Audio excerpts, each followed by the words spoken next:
নমস্কাৰ। এইখন কি চিনি পাইছেনে? অসমীয়া জনজীৱনত ব্যৱহাৰ হোৱা ডলা। বিশেষতঃ ইয়াক মহিলাইয়ে ব্যৱহাৰ কৰে। এইফালে আকৌ এইখন কি?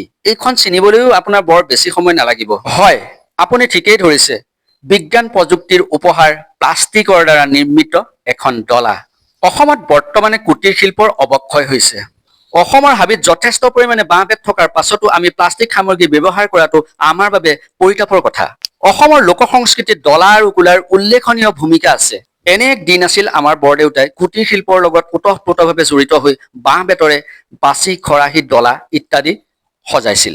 তেখেতে সজোৱা বাঁহ বেতৰে নিৰ্মিত সামগ্ৰীসমূহ তেখেতে নিজে বজাৰত বিক্ৰী কৰিছিল আৰু যথেষ্ট সমাদৰো লাভ কৰিছিল। এই ডলাখনলৈ মন কৰকচোন। ২০ বছৰ ধৰি অক্ষত অৱস্থাত থকা এই ডলাখন পুৰত জাতি বাঁহৰে বোৱা আৰু ইয়াৰ বাওসমূহ সম্পূৰ্ণ বেতৰে বন্ধা। বৰ্তমান সময়ত বজাৰসমূহত হস্তনিৰ্মিত সা সামগ্ৰী দেখাই নাযায় আৰু দেখা গলেও সেই ডলা কুলা খৰাহী পাচিৰ দাম অত্যাধিক। সেয়েহে কোনো লোকেই অত্যাধিক দামৰ বাবে কিনিব নোৱাৰে। আমাৰ ৰাজ্যখন প্ৰাকৃতিক সম্পদৰে ভৰপূৰ।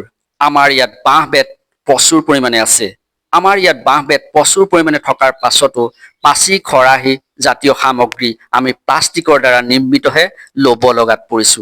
যি এক আছে কুটিৰ শিল্প সিও অৱস্থা তথৈবচ। আমি অসম চৰকাৰক অনুৰোধ কৰিছো কুটিৰ শিল্পক উদ্ধাৰ কৰক। ধন্যবাদ।